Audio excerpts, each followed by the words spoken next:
to the ExecMBA podcast. I'm your host, Brett Twitty, and you are listening to a new episode. On this episode of the podcast, I'm excited to feature my recent conversation with Nicole Vij. Nicole is an Executive MBA format student in our class of 2021, and she and I recently sat down to talk a little bit more about her background, why she decided to pursue an MBA, what led her to Darden, why she feels an MBA is particularly helpful for healthcare professionals, as well as her advice for prospective students. So without further ado, here's my conversation with Nicole Vij. Nicole, welcome to the podcast. Thanks, Brett. Thanks so much for having me. All right. So tell us a little bit more about you. Who are you and what do you do?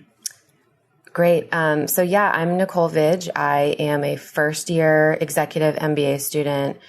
Currently, and for the last 8 or 9 years, I've been a healthcare consultant in the federal market. And so the decision to get an MBA, was it something you thought about before? Did you have any other prior advanced degree experiences? Yeah. So after college, I kind of was thinking about what I really wanted to do. And at the time, the Affordable Care Act was actually kind of, it was all over the news, and it was, healthcare was on everyone's mind. And so I was really piqued my interest. And at that point, I decided to get my master's in public health and health policy. And I knew that I had a really strong interest in healthcare and health policy. At the time, I don't think I knew I was going to go into healthcare consulting, but it's ended up being a good decision and the path that I went down. And I think about 3 or 4 years ago, I started really being interested in getting my MBA, particularly in the last year prior to entering the program. I really knew that I was committed to getting it. What was that experience that led you to say, this is something that I need to do? Or what were the series of experiences that made you realize this was the step you needed to take? Yeah, that's a really good question. I think having kind of the subject matter and the content expertise is really, really important. I think anyone in any industry will tell you that. But I started to notice that I felt like in order to really progress in my career and really gain those the knowledge base, business operations and those leadership skills, I found that it would be really important for me to get my MBA. I think combined with the content, it's really, kind of a magical combination. So how is it going so far? I realize it's early days for you in the program. You are about 2 quarters in at this point. You've had, make sure I can do all this, global economics. You've had decision analysis. You've had a professional advancement course. And now you're currently working through accounting and leading organizations. Yeah. And I believe you're also taking a class on healthcare. Yeah. It was actually, it's the explorations in enterprise leadership, and the topic is the U.S. healthcare system. So I was very, very excited to see that. And, I think some people would assume that, you already work in healthcare, so none of this will be new to you. But actually, I felt like I've learned a lot in that course, and it's really kind of solidified my understanding across the industry. And it's, even things that any of the articles we read, I found really interesting and valuable, even to my own career. But yeah, it was an adjustment, I think, in Q1.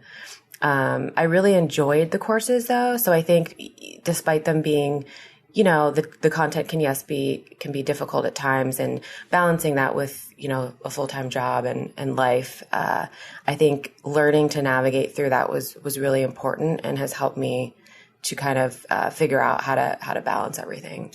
What was your approach? I realize, as you mentioned, there's a learning curve. Mm-hmm. What did you try early on? Did it work? What did you learn through the process of trying to manage your time and your commitments? Yeah.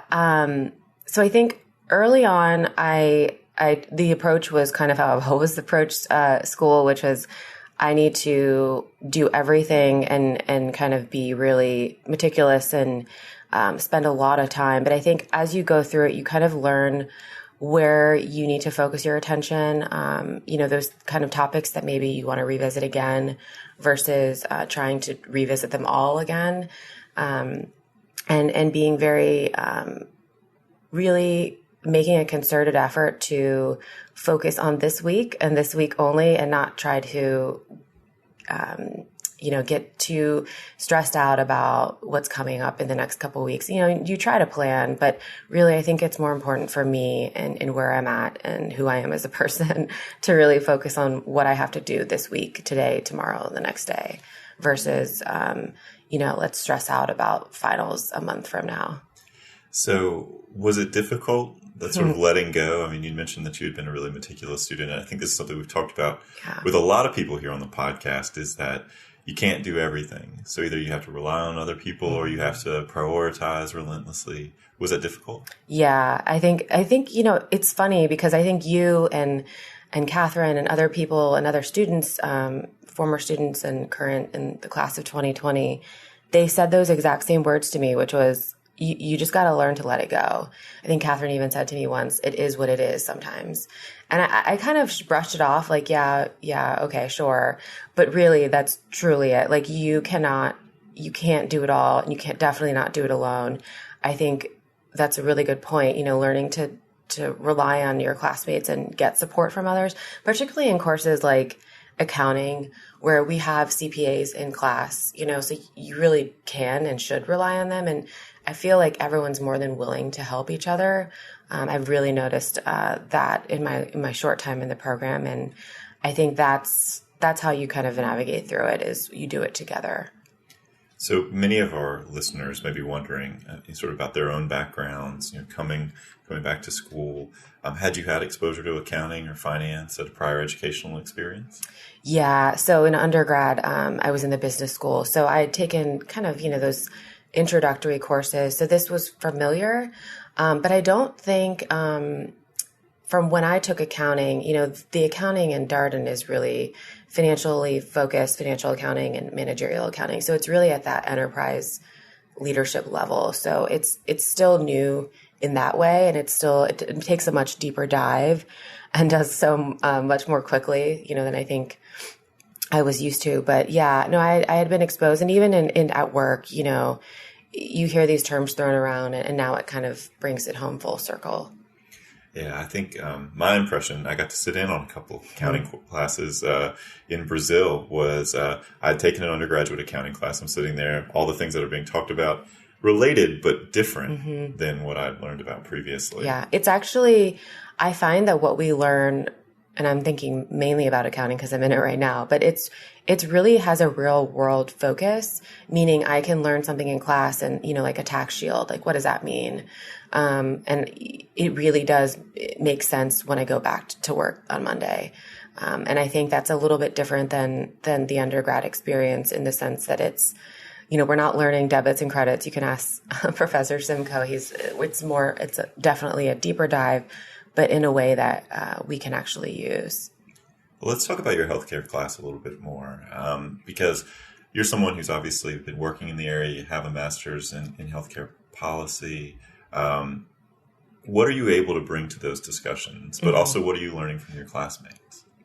Yeah, I think, as most of us can agree on, is the system is very broken and fragmented, and the incentives are misaligned, and we've talked a lot about that in class. And I think, from my perspective, I bring maybe a sense of reality, which is, this all sounds great, some of these ideas that we're discussing and reading about, but oftentimes it's very hard to implement in practice. I think the behavioral aspect, the change in behaviors of providers and hospital systems and the like, it's much more difficult to move the system to where we want to go for some of those simple facts alone. But I think for me, being in that class, I've really, really benefited from hearing from others who are in other industries and their kind of fresh perspective and take on things. That's been really valuable, and I think I've really appreciated it. So as you were thinking about, your MBA, what about Darden resonated with you or appealed to you? I think I came to an event, it was in Arlington. And I remember, I had gone to other schools' events and been, pretty diligent about researching what was out there. And, there's various types of formats for your MBA and considered a range of them. But when I came to the Darden event, I just remember feeling like I was so welcome. Everyone was really kind. And it's almost like you forgot where you were in the sense of like, this is one of the best MBA programs in the country, and people are just so down to earth and really wanted to learn about me and who I am and what I do. And I just really enjoyed my time, and I kind of knew like this is where I wanted to be just after that one experience. So one of the courses we've had people talk about quite a bit here on the podcast is the professional advancement course, which was in quarter one for you and your classmates, which is a change. We've talked about that with Connie Dunlop recently here on the podcast. I'm curious what you thought about that course, what you got out of it. How do you see it impacting what you do here over the next 20 or so months? Oh, I think that's one of the best courses I think we are required to take in the program. And I'm really glad that we started off in Q1 taking it, because I think that by forcing us to really think through, our career trajectory early on and where we're at, where we maybe want to be, for some switching, others advancing in their current organization and industries. And even for some thinking about, if they want to start their own business, what does that look like? For me, I think it's been really valuable to sit down and kind of take stake of, okay, where am I? Where do I want to go? How do I get there? Even just as simple as what conversations do I need to be having now and with whom? Based on that course alone, I've had conversations with colleagues at work and they've been so meaningful. And I don't know that I would have had the thought to do that previously before the course. The idea of a personal board of directors, that was kind of foreign to me. And I've since reached out to industry leaders, and, you'll be surprised by how many people are just so willing to get coffee or dinner with you and talk to you about their careers and, what led them to where they are. And I think, the professional advancement course put some of those ideas in my head, and I wouldn't say forced me to execute, obviously, because there's different ways of going about things, but it supported me in that execution, and I think it will continue to do so. And I'm glad that I'll have the next 20 or so months to do that. Well, it's rare in your everyday life to have that space, sort of think about things. And one of the things that we talked about on a recent webinar we had for prospective students, Jim Collins noted that career interest, aspirations, not just extracurricular here, it's actually curricular, in that you have professional advancement course that's a required class. That if everything was extracurricular, it might be hard to find time for it, to ask these sort of questions, to do this kind of work that you're referring to. But the fact that it's baked into the program makes it a little bit easier. Yeah, I definitely agree with that. Because, I think all of us, we have those moments at work and in our personal lives too, where we think about like, oh, is there something more I should be doing? If so, what is that? What does that look like? Who do I reach out to? How do I reach out to them? Are there peers and colleagues that I could talk to and kind of get their insights and their feedback? And it's interesting because coming into the program, and then also obviously this course, it does force you to do some of that, to take action. But I so appreciate that it is part of the curriculum itself, because you're right. I think if there was one more thing added to kind of outside of the curriculum, we might not have so much time.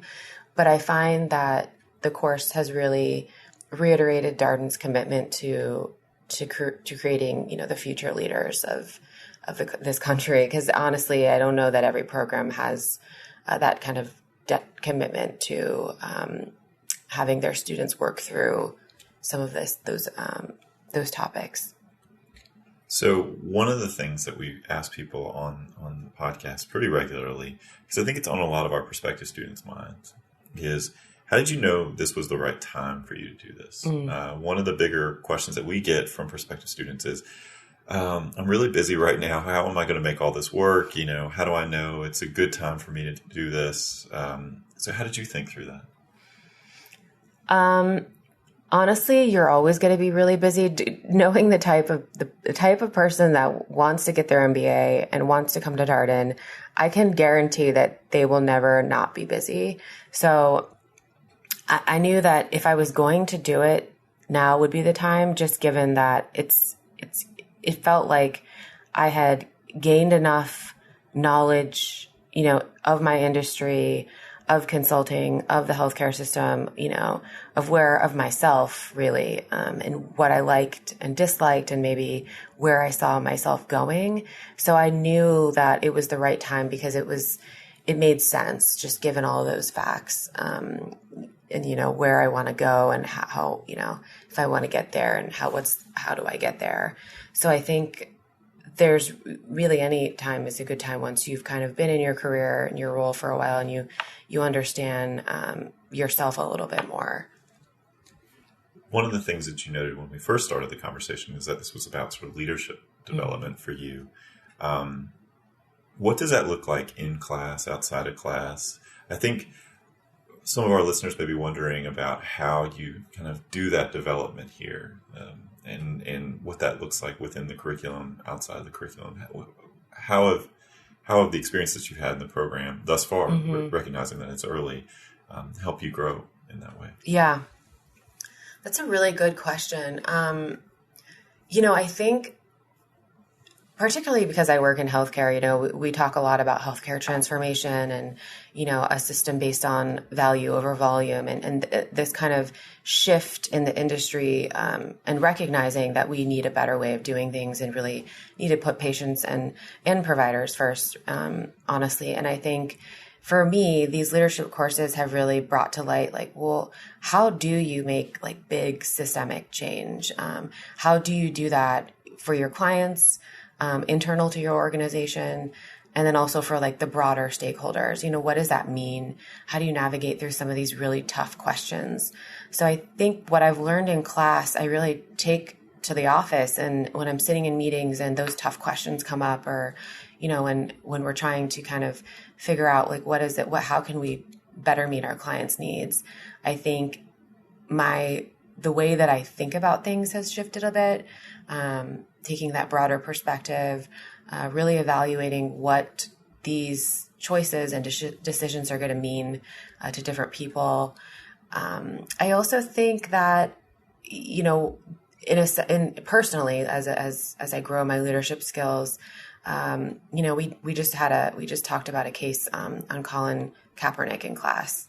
I'm sure my classmates will tell you that was one of the most powerful experiences I've had in an academic setting, I think in my whole life, really.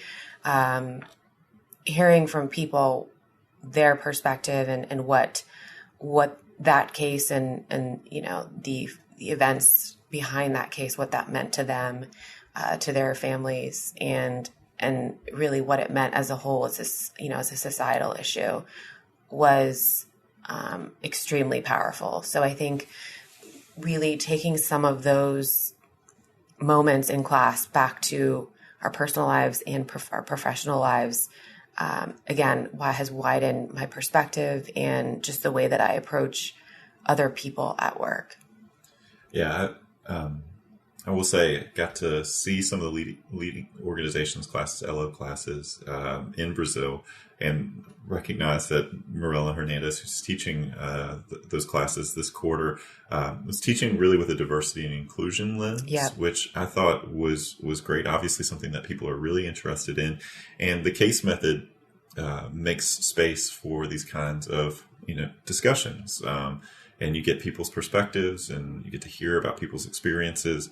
And so it's not just, someone up there saying, well, here's some things you need to be aware of in diversity and inclusion, or this particular issue happened in the news. Here's what I think about it. But it's actually you getting to hear from all your classmates about what they think about this particular thing. And to encounter that diversity of opinion for anybody who wants to be a leader, I think is a helpful exercise. Yeah. I think the other thing it's really taught me is how to get comfortable having those tough conversations. Because as you mentioned, as a leader, you're going to have to make tough choices and tough decisions, but you're also going to have really tough conversations at times. And I think, what that experience in leading organizations, that class in particular, has really just kind of thrust us into that. And I think it's really valuable. Well, you particularly think about leaders these days, so much discussion around stakeholder value. Obviously, the lens that corporate leaders are being asked to think about problems with is changing. And also this idea that as a company, people care about what your values are, what you stand for, who you stand behind, what you support. That's very, very different than 10, 15, 20 years ago. Yeah. I think even in the first leadership residency back in, it feels forever ago, back in August when the first kind of day one of school, we were asked, what do you think what does corporate responsibility mean to you? What does that mean now? And I think it sounds like a seemingly easy question. And we spent over an hour discussing it in class, the case that we had for that. But it's really important, I think, especially now, as we talk more about diversity and inclusion and social responsibility. What does that mean? How do organizations and leaders really commit to being open and honest about what they stand for and really making a commitment towards the benefit of everyone internally, but also externally in that way as well. So you're now, as we mentioned, 2 quarters in. August, or your life as a prospective student seems perhaps very, very far away, but you were once a prospective student thinking about an MBA, going through the application process. What advice would you have for our listeners who are starting to navigate that as to how they think through their next steps? Yeah. It's funny because I had really been toying with the idea of an MBA for about three or 4 years, like I mentioned earlier. And then it was like one day I just woke up and was like, you know what? I'm just going to do this. Like, I'm just going to apply. And I did it. And there's really nothing to lose and there's so much to gain. I think the hesitancy really is, do I want to forego my current lifestyle in the sense of just having to balance work, and family, friends, personal life, what have you. But I think you can gain so much by going through this program. I've heard other students mention, this is a truly transformative experience. And I think there's really no better way to go through that and to become the leader that you want to be. And so you really have so much to gain by applying and then obviously coming and joining the Darden family. We tell people that, as long as you think about it as this very large abstract thing, it can start to feel overwhelming. The thing that we encourage people to do is just take small steps, whether that's schedule a conversation, an office hour, one-on-one meeting, come for a class visit, attend an event, just something that kind of gets you engaging with the idea of, who might, what might this look like? Who might my classmates be, or my network be if I pursued this? What's the culture like? All these kinds of things. And each step that you take, you'll have a moment to sort of ask yourself, does this feel like the right thing? Do I want to do the next step, or do I want to continue moving forward? And that's, to me, the easiest way to sort of engage with it. But I do think you're right. Your experience resonates with me, at least certainly the conversations I've had. At some point, people just decide that, I can continue to wait, or I could just do this. Just do it. Yeah. Coming to the events, you're right about that. Because every time I came to the events and met more, students in the program and more faculty members, and, I attended, I think 1 or maybe 2 classes. It was really like, I just knew that I belonged here and wanted to be a part of this and wanted to be sitting in class with people who were so brilliant and so just knowing that they were leaders in their own right currently, but would be so even more in the future. And it just became clear that not only could I do this, but that I wanted to do it, and I wanted to do it here. And I think, there's some people that I've met at the events I first came to, who I still talk to today. I mean, that's just the nature of who comes to Darden. And, I would encourage anyone, just like you said, to explore it, come to the events, ask good questions, ask people if they're, so many people will be willing to talk to you. Just reach out. You'll be surprised by how much you get back. So you have about 8 more quarters and another leadership residency to go at this point. So just getting started, so to speak. Yeah. But what are you looking forward to accomplishing over the next 16 or so months? Well, beyond just learning all of the material, I mean, because it's just been so valuable, but I would say I'm more excited to see what my transformation looks like, what kind of leader I come out as, and not even just upon graduation. I think some of the things that we learn here now will really continue to matter for the rest of our career. I mean, I think I can see myself reflecting back on what I've learned, even just in the last 2 quarters, like 10 years from now, or picking up the phone and calling, a classmate and saying, hey, what do you think? That is what I'm so excited about, to see like, where does this take me? And who is it that I'm going to become? And you have a couple of global residencies coming up? Yeah. I'm going to China in March. And then in October, I'll be going on the India residency, which I'm really excited for both of them, actually. But have you been to either of those places? I went to India as a kid, so I've not been to China. So I'm very excited. I'm really excited to see both countries, from the perspective of the companies that we'll visit, and even just getting to see the culture alongside my classmates. I think it's going to be a really wonderful experience. Yeah, I can say, having just recently come off the Brazil Global Residency, I think you have a lot to look forward to. What's fun is sort of the group solidarity that emerges over the course of that experience. You're all there together. It's an action-packed week. You're accomplishing a lot in a relatively compressed amount of time, and everybody is just there and eager to learn, and there's a great energy about the experience. Yeah, I know. I saw all of the pictures from my classmates who went to Brazil, and I was very jealous. But I think if anyone, I would encourage people to explore the EMBA option if they're able to do it. It's a great one, and even if you can't, I'm going on 2 of the global residencies, and I'm an EMBA student, so. And I think there's other opportunities as well in the kind of final quarters to do electives abroad. So it's really nice that we have these opportunities afforded to us, because I think it is a different experience to learn in the country and to visit some of these companies that we're reading about. Yeah, one of the things that is that's nice for students in our class of 2022 and going forward is that they'll have even more global options available to them. So earlier this fall, we announced some global updates. There's now a menu of 12 global residencies to choose from, 3 trips across 4 travel periods, no longer doing core curriculum abroad. So it's all about experiencing that location and immersing there. And the location's pretty disparate and cover every continent, exception of Antarctica. That's next year, though. Yeah, that's right. Right, exactly. So Chile, Brazil. Wow.